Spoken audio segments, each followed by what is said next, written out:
So let's look a little more closely at this idea of personal qualities. So when you're thinking about personal qualities, a good question to ask is, what is the first word you think of to describe yourself? Immediate association. Don't think too hard about it. What are the first few words you think of when you describe yourself? Another question to ask yourself is, how would a teacher describe me, or how do I think a friend would describe me? What adjectives would they use? So just start thinking about that and think about those adjectives that you associate with yourself. And so personal qualities, right, are characteristics and traits that you have and value. So you can think about those adjectives. They might look like loyal, creative, passionate, energetic, shy, bold, honest, curious, adventurous, right? There's lots of options. Now that we've talked about personal qualities, let's take a look at things you do.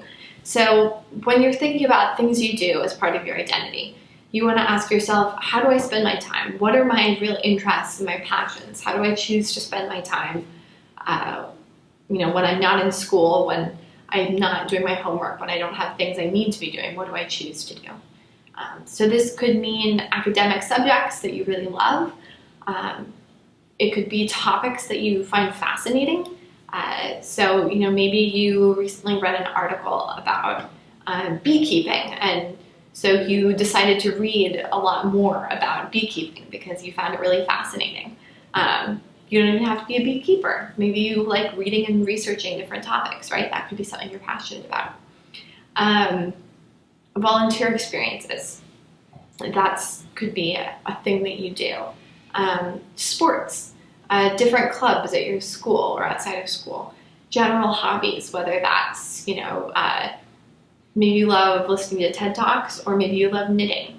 There's a whole gamut of different kinds of activities and hobbies that you could include in this category of things that are part of your identity. So then when we're talking about relationships, as we've said earlier, right, relationships just mean sort of your connections with other people.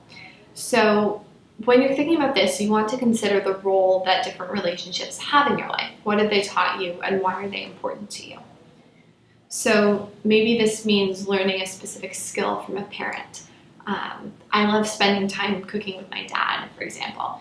So, that brings together both a thing that I do, cooking, and a relationship. My relationship with my dad and how we talk while we cook.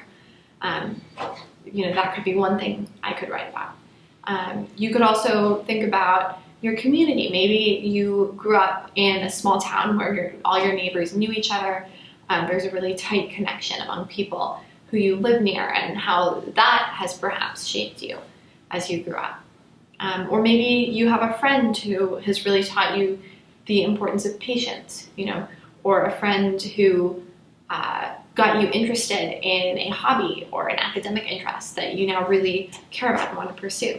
So again, right, relationships, things you do, experiences, these are all interrelated ideas. But then if we focus in on experiences, you want to think about what experiences have really shaped your perspective and helped you grow into who you are today.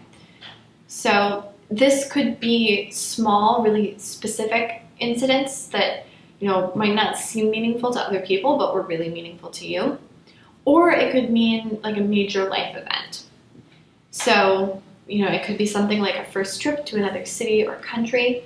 How you felt, maybe you were traveling on your own for the first time. What did that feel like? That's an experience that a lot of people go through, but maybe it affected you really deeply. It could be something like changing schools. Or it could be an embarrassing moment that probably nobody else remembers, but it made you think about something differently. Or a seemingly mundane part of your routine. When I was applying to colleges, I wrote my common application essay about riding the bus to school every day, and how I would see the same people on the bus every day, and I would think about kind of how we had this moment of connection that was just circumstantial. So that was something that I thought about and reflected on a lot when I was in high school, just because I rode the bus to school every day. Not a really exciting event, but it was something that made me think. So all of these are different kinds of experiences that could be fodder for an application essay. When we're talking about these small, really mundane details, a lot of the time, the richest essays can come from things that somebody else might not immediately see as important, but when you reflect on it and explain why it was significant to you, the meaning becomes clear. So do think about daily rituals, beliefs that might be important to you, but that are kind of a part of your daily life. And continue to brainstorm. This is something that your brainstorming specialist can really help you with, because sometimes I think with these small experiences, you might have an idea, but you're not sure if it's worth pursuing. And so just talking about it to somebody else and talking through why it matters to you, drawing connections with other parts of your life can be a really helpful part of this process, I think. So here are some examples of small experiences that students have written about very effectively. So this last year we had one student who wrote about the hunting habits of spiders and then connected that to his career ambitions. So it was a really unusual mix of different ideas, but the fact that it was so unusual was what made this essay so interesting and engaging and effective. We also had a student who discussed how she sees numbers as a storytelling device. So, a lot of the time we think of stories as something that are told through words, but she's talking about how numbers, statistics, can really be used to tell a story too. And so this observation connects to her extracurricular achievements. She was in math club, I think, and also just her general academic interests really beautifully. So the important thing, as you can see from both of these essays, is to connect an experience, whether it's big or small, with your personality, your worldview, your general outlook on life. So use an experience to illustrate something about your identity.